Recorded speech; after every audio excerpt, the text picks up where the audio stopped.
वहीं विधानसभा चुनाव से पहले एक्शन में चुनाव आयोग राजस्थान की हम बात कर रहे हैं और आज से ओटीएस सभागार में जिला निर्वाचन अधिकारियों की ट्रेनिंग होनी है। भारत निर्वाचन आयोग के national level master trainers training देंगे। ओटीएस सभागार में जिला निर्वाचन अधिकारियों की ट्रेनिंग होगी। पहले दिन की बात करें तो कानून व्यवस्था, district election management plan, model code of conduct यानी आचार संहिता, स्वीप कार्यक्रम रहेंगे। वल्नरेबिलिटी मैपिंग दी जाएगी, डीओ को ट्रेनिंग।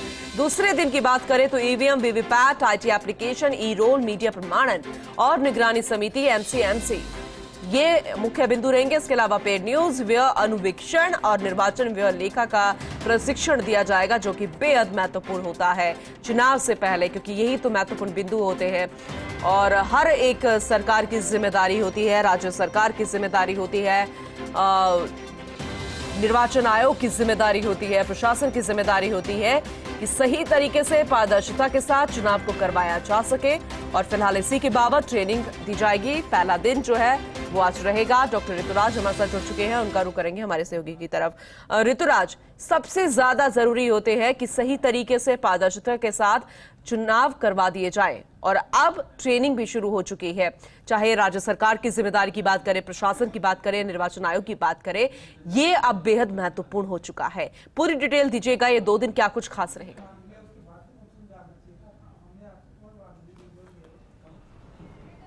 देखिए, ईसीआई का जो निर्धारित शेड्यूल है, जो कार्यक्रम है, उसके मुताबिक एक के बाद एक कार्यक्रम शुरू हो रहे हैं। ईआरओस की ट्रेनिंग होकर चुकी है और पहले दूसरे स्तर की जो प्रशिक्षण कार्यक्रम था वो पूरा हुआ है।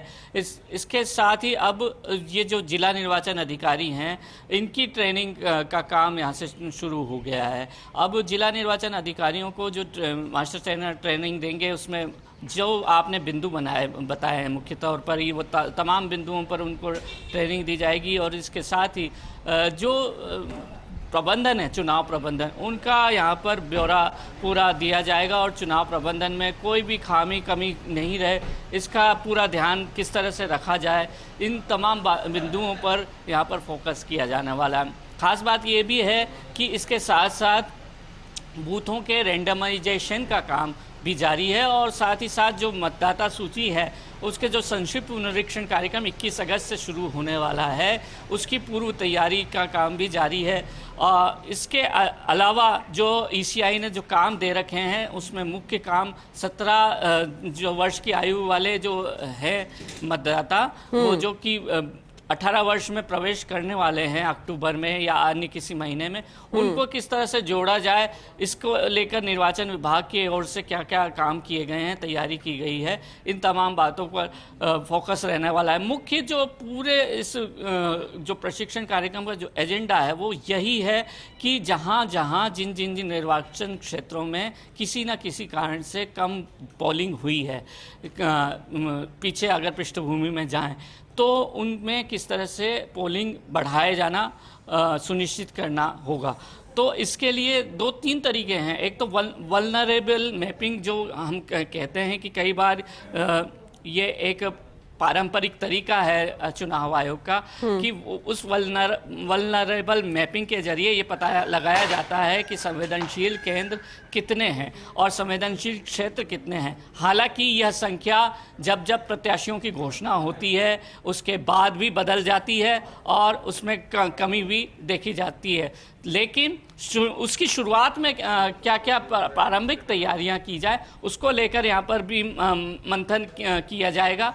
इसके साथ ही वल्नरेबल मैपिंग के साथ साथ जो तमाम तरह के जो केंद्र हैं, जो मतदान केंद्र हैं, वहाँ पर व्यवस्थाएं किस तरह से हो, इन तमाम बातों पर फोकस जब ईसीआई का दल आया था तब भी रहा था और अब फिर वही फोकस यहाँ पर जो ट्रेनिंग में दिया जाना है, मुख्य तौर पर किन किन बिंदुओं पर हम शुरू से होमवर्क पूरा कर लें जिला निर्वाचन अधिकारी के स्तर पर, ताकि उस समय एन वक्त पर कोई ऐसी बात नहीं हो कि जिससे कि चुनाव प्रबंधन में कमी खामी तुरंत नजर आए और एक पूरा प्रबंधन का जो ढांचा है वो बिखरता नजर आए। इसी कड़ी में अगर हम बात करें तो बातें यहाँ पर हैं और मुख्य तौर पर अब इन बातों को लेकर मुख्य तौर पर ये बात कही जाती है तो किस तरह से इन तमाम बातों को केंद्रित किया जाएगा। हमारे साथ सीईओ प्रवीण गुप्ता हैं, इनसे भी बात करते हैं।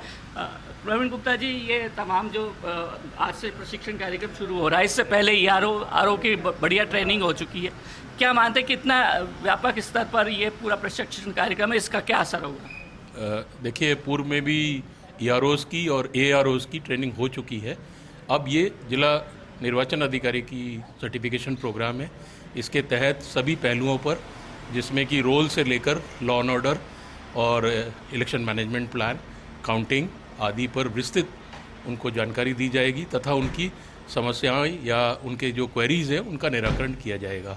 इसमें IIIDM भारत निर्वाचन आयोग द्वारा विशेषज्ञ अधिकारी जो आए हैं, वो जो कि पूरे भारत में ट्रेनिंग देते हैं, वो उनकी समस्याओं का निराकरण करेंगे। हमने 17 वर्ष के आयु वर्ग के लिए भी विशेष अभियान चलाया है, साथ ही साथ वंचित वर्ग हैं, ट्रांसजेंडर्स हैं, उनके लिए भी अभियान। कितना असर देखने को मिला है और इसको लेकर आगे की क्या सोच है, कितना विजन इसमें देखा जाएगा जिससे कि आगे मतदाता सूची में परिवर्तन नजर आएगा, मतदान बढ़ेगा?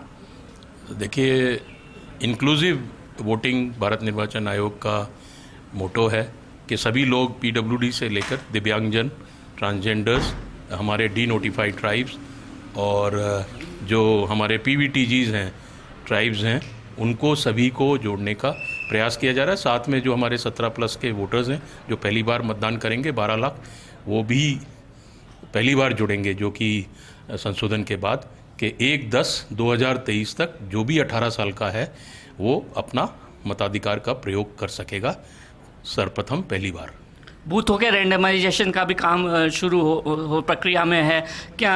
कितना बूथ घट बढ़ने की संभावना है, क्योंकि तमाम तरह के जिलों से भी पूरी एक्सरसाइज की करवाई जा रही है इस बारे में?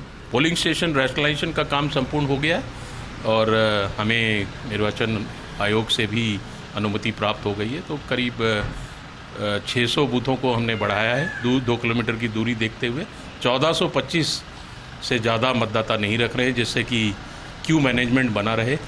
तो इस तरह की व्यवस्था की गई है तथा जहां जीर्ण शीर्ण हो गए थे, भवन प्राइवेट था, वहां 422 जगह हमने संशोधन भी किया है। अब इसका प्रचार प्रसार करेंगे, राजनीतिक दलों को भी संपूर्ण जानकारी दी जाएगी। निर्वाचन कार्य से जुड़े अधिकारियों की तमाम जगह पर पोस्टिंग हो चुकी है कि अभी भी कुछ बाकी है जो हो सकता है कि 21 अगस्त तक?